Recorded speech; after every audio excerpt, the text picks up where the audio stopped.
Today we have some more actual history about the earliest American explorers of Tennessee in the late 1700s, around the time of the American Revolution. We will hear about the first white man killed by an Indian, and also the first Indian killed by a white man in Tennessee. We will focus on several explorers including Casper Mansker and Thomas Sharp Spencer. Spencer was a giant of a man, weighing nearly 400 pounds. He spent time alone in the Tennessee wilderness living in a hollowed-out sycamore tree. We will be reading from this book, Early History of Middle Tennessee, by Edward Albright. This book was published all the way back in 1908. This episode will be the first in a series we will do on this channel about the history of Tennessee. So here is the story of the very first explorers who blazed the trail of westward expansion into Tennessee. The year 1769 witnessed the coming of the largest party of white men yet seen in Middle Tennessee.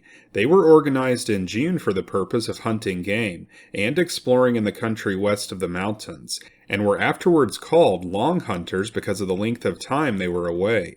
Among them were Casper Mansker, John Rains, Abraham Bledsoe, John Baker, Joseph Drake, James Knox, Obadiah Terrell, Uriah Stone, Henry Smith, Ned Cowan, Robert Crockett, Thomas Gordon, Cash Brook, and Humphrey Hogan. Some of these were from North Carolina, some from the neighborhood of Natural Bridge, and others from a small settlement near Inglis Ferry, Virginia. The party was well equipped with guns, ammunition, and all other supplies necessary for a protracted hunting and exploring expedition. After having met at the town of New River in southwestern Virginia, they proceeded to the head of Holston River, traversing the North Fork of the same. Traveling on from thence, they crossed Clinch and Powell Rivers, and passing on by the way of Cumberland Gap, journeyed through Kentucky to the headwaters of Cumberland River. Proceeding down this stream, they camped at a place since called Price's Meadow in Wayne County, Kentucky, 6 or 7 miles from the present site of Monticello. This camp they agreed to make a station or rendezvous for the deposit of their game and peltries. The hunters then dispersed in many directions, a part of them crossing what is now the Tennessee line, and exploring the country as far south as Caney Fork River, and along its tributaries in Putnam, White, and DeKalb counties. Most of the hunting, however, was done on Roaring and Obey rivers, in Clay, Jackson, Overton, and Pickett counties. Obey River, as it is now called, was at that time given its name, the name being in honor of Obadiah Terrell, a member of the party. A sad event of this outing was the death of Robert Crockett, which occurred on the headwaters of Roaring River in Overton County. While returning to camp at nightfall, he was fired upon and killed by a band of 6 or 8 Indians, who were hid in ambush. This is the first recorded death suffered by the whites at the hands of the Indians in the territory now embraced in Middle Tennessee. The country at this time abounded in small game, and the expedition was very successful. The entire landscape was covered with high grass, tall trees, and low undergrowth, the whole forming a boundless wilderness hitherto untrodden by the foot of civilization. Most of the game they got by what was called still hunting. Some deer, however, were killed after having been lured within gunshot by imitating the bleat of a fawn. Some also were fired upon from scaffolds when they came to the salt licks at night. In midwinter, the hunters donned snowshoes and followed the practice of crusting the game, that is, running it down in the snow. Of this practice, however, many of the hunters did not approve. They continued in the region above mentioned until the spring of 1770, when some of them returned home. Others, led by James Knox, went further north into the Kentucky country, where they hunted for a season before recrossing the mountains. The remainder, consisting of Stone, Baker, Gordon, Brooke, Hogan, and 3 or 4 others, all under the leadership of Casper Mansker, began a river journey with the proceeds of the hunt to Natchez, Mississippi. On their way down the Cumberland, they stopped at French Lick, the present site of Nashville. There they saw enormous herds of buffalo, elk, and deer, and great quantities of other game.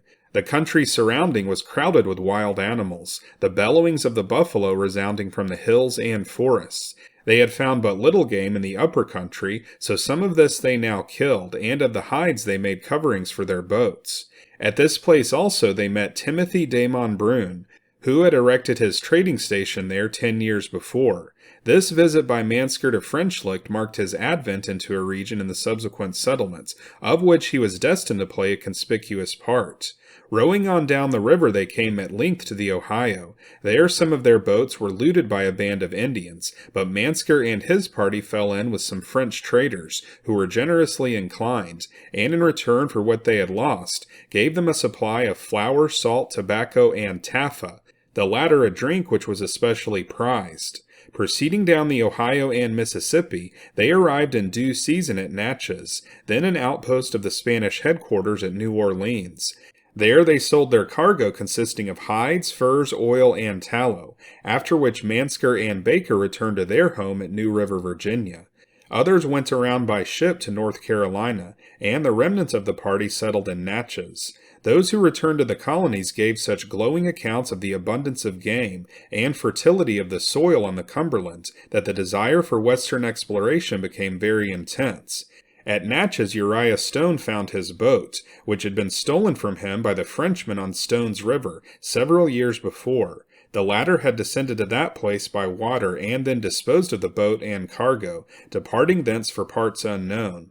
In the fall of 1771, Casper Mansker led another party of adventurers into the wilds of Tennessee. Among them were Isaac Bledsoe, John Montgomery, Joseph Drake, James Knox, Henry Suggs, William Allen, Christopher Stoff, and William and David Lynch. There was with them also an old hunter named Russell, whose eyesight was so poor that he was obliged to fasten a piece of white paper on the muzzle of his gun, in order that he might thus direct his sight to the game. Despite this hindrance, however, he killed a large number of deer. Arriving at what is now Sumner County, Mansker's party pitched its station or camp close to a creek near where Dr. Anderson formerly resided, on the turnpike leading from Gallatin to Nashville.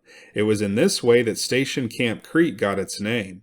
This camp was made headquarters for the party, while they hunted over Sumner, Robertson, David, Wilson, Smith, and Trousdale counties. The winter was exceedingly cold, and they built skin houses for protection from ice and snow. Some of the hunters were usually left behind to guard the stores. However, on one occasion when all were away on the chase, a party of 25 Cherokee Indians made a raid on the camp. They carried away all the pots, kettles, and ammunition they could find, besides about 500 deer skins and a large amount of clothing. The trail by which they came into camp was plainly to be seen, but they were careful to leave none on their retreat. It is supposed that they left the camp singly in different directions, or waded upstream in Station Camp Creek. During this memorable hunt, many of the licks and streams of this locality took the name of their discoverers, which names they have since retained. Among them are Mansker's Lick and Mansker's Creek, Bledsoe's Lick and Bledsoe's Creek, Drake's Lick and Drake's Creek, so called in honor of Casper Mansker, the leader of the party, Isaac Bledsoe, and Joseph Drake. At other periods in the history of early exploration, Stoner's Lick and Stoner's Creek were named in honor of Michael Stoner, a Dutchman from Pittsburgh previously mentioned. Flynn's Lick and Flynn's Creek were discovered by George Flynn. Barton's Creek in Wilson County was so named in honor of Colonel Samuel Barton. This year, as in that preceding, the country was full of all kinds of game, large and small. When Isaac Bledsoe discovered the lick which bears his name, the location of which was the present site of Castalian Springs, the herds of buffalo in the bottoms surrounding the Sulphur Spring were so numerous that he was afraid to alight from his horse, lest he might be trampled beneath the hoofs of the restless beasts. Mansker discovered 2 licks near Goodlettsville, they being distinguished as the upper and lower. They were about 300 yards apart. On the day this discovery was made, Mansker is said to have killed 19 deer in passing along the path from one to the other. At length the ammunition of the party was exhausted, and having already enjoyed the fruits of a most successful hunt, they took the long trail for their homes east of the mountains, arriving late in spring. In company with other hunters, 2 of whom were named Bryant, Mansker came a 3rd time to the Cumberland country in November of 1775. Traveling the well-known route through Cumberland Gap, And passing down through the river counties, the party camped at Mansker's Lick, which had been discovered by the latter in 1771. Most of them soon returned to Virginia, but Mansker and 3 others, whose names are unknown to history, remained at the camp and began hunting and trapping on Sulphur Fork and Red River in Robertson and Montgomery counties. Finding that a party of Blackfish Indians were hunting in the same neighborhood, the whites thought it part of wisdom to discover their number and the location of their camp. Mansker was selected as the spy, and proceeding forthwith on his mission, came upon the rendezvous of the Indians near the bank of Red River. Slipping nearer and nearer from tree to tree, he soon came in full view, and discovered there were only 2 of them in their camp. These were seated on the ground by the fire. The rest of the party, he supposed, were hunting in the distance. He decided to remain in hiding and await their return. A few moments later, one of the Indians arose and, taking his tomahawk, crossed the river to the opposite shore. The other Indian shouldered a gun and started directly toward the tree behind which Mansker was standing. That was an eventful moment in the life of this mighty hunter, but there was no alternative. Mansker leveled his rifle and shot the Indian through the body. The latter gave a yell, threw down his gun, turned, and rushing by the camp, pitched headlong down the bluff, dead into the river. Mansker and the Indian on the other bank of the stream then had a race for the camp, but Mansker outran his adversary, and seizing a gun which had been left on the ground, tried to fire, but it flashed in the pan, and the Indian made his escape. Mansker broke the gun and returned with all haste to his companions. Next morning they all went back to the camp, but found that during the night the surviving warrior had returned, recovered and buried the body of his dead comrade, and loading his horse with furs and the camp utensils, had gone toward the west. They followed him for a long distance, but finally gave up the chase. Returning to the camp at Mansker's Lick, the hunters soon thereafter began their journey to Virginia. The Indian killed in this affray was probably the first of his race to be killed by the whites in Middle Tennessee. Thomas Sharp Spencer came next as an adventurer into the Cumberland Valley. Having heard from his neighbors Mansker and Bledsoe of the rich lands and abundance of big game throughout this region, he came over from his home in Virginia in the spring of 1776. Besides other companions, he brought with him a man named Holiday, and together they fixed a station at Bledsoe's Lick, probably having been directed hither by Isaac Bledsoe, who had discovered it several years before. During the summer following, Spencer and Holiday hunted over and explored the country for many miles around. In the bottom adjoining Bledsoe's Lick, they cleared a few acres of land, which they planted in corn. This they cultivated and gathered in autumn, thus being the first crop of grain raised in Middle Tennessee. Later on, Holiday became dissatisfied and decided to return to Virginia. Spencer accompanied him to the Barrens of Kentucky, near where Glasgow now stands, and through which in those days there ran a trail leading back across the mountains. When they had bidden each other adieu and were about to separate, Holiday discovered that he had lost his hunting knife, whereupon Spencer broke his own knife in 2 and gave half of it to his departing comrade. The latter was never heard from thereafter, and it is supposed that he was killed by the Indians on his journey homeward. Spencer returned to Bledsoe's Lick and spent the winter alone in a hollow sycamore tree, which stood in the bottom near the present site of the post office of Castalian Springs. This tree perished many years ago, but so long as it stood, it was called by the settlers Spencer's house. Sometime after the events above mentioned, Spencer went back to Virginia, his native state, but returned to the Cumberland country in 1780. During the time of his residence in the sycamore tree, he explored the countryside from Bledsoe's Lick to the mouth of Red River, near Clarksville, always keeping a sharp lookout for the choice tracts of lands to which in the future he might lay claim. Because of a false impression as to the provisions of the preemption law under which he was laboring, he supposed that by clearing a few acres and building a cabin on each section of 640 acres, an individual would thus be able to possess himself of as much land as he might desire. In pursuance of this idea, he selected for himself 4 fine tracts in Sumner County. 3 of these were in the region around Castalian Springs, and the 4th was near Gallatin, it being the same as that subsequently owned by General Miller. In 1781, the state of North Carolina, to which the territory embracing Middle Tennessee at that time belonged, defined by enactment its preemption law, which allowed only one section to each head of a family or single man who had reached the age of 21. Spencer was thereby forced to make a choice of the 4 tracks previously staked off, and he accordingly selected the one near Gallatin. This splendid body of land has ever since been known as Spencer's Choice. Spencer was a man of great physical strength, a giant in his day, well-proportioned, broad-shouldered, huge in body and limb, and weighing nearly 400 pounds. His traditional feats of strength were numerous. On one occasion, shortly after the beginning of the settlement at Nashville, he was hunting with a fellow sportsman on Duck River, in what is now Humphreys County. As evening came on, they sought a secluded spot where they might build a fire, cook a deer they had killed, and camp for the night. While they were preparing the meal, a skulking party of Indians espied them, and creeping up to within range of the camp, fired at them, killing Spencer's companion. Spencer, who was unharmed, gathered up the dead body and gun of his fellow hunter, and with the added weight of his own arms and ammunition, dashed into the thick cane, and was soon beyond the reach of danger. The Indians, seeing his great strength and activity, and knowing that he had with him 2 loaded guns, followed at a respectful distance. He succeeded in carrying off and burying the remains of his comrade, after which he returned in safety to French Lick. That veteran pioneer of Sumner County, John Carr, who has written so entertainingly of the early period of our history, says that on one occasion he rode through a parcel of ground which Spencer had cleared. There were 5 or 6 acres in the field, around which was a rail fence. The timbers used therein, each of which was equal in size to 10 or 15 rails, Spencer had cut from the clearing and carried on his shoulder to where the fence was being built. Another instance of his strength is related. He was sick and lying on a blanket by a fire, near where 2 of the settlers were building a cabin. For a long time he watched them both struggle under the weight of a log, trying in vain to put the end of it in place. Finally he arose from his blanket, walked to the cabin, took hold of the log, and brushing the men aside, threw it into position with apparent ease.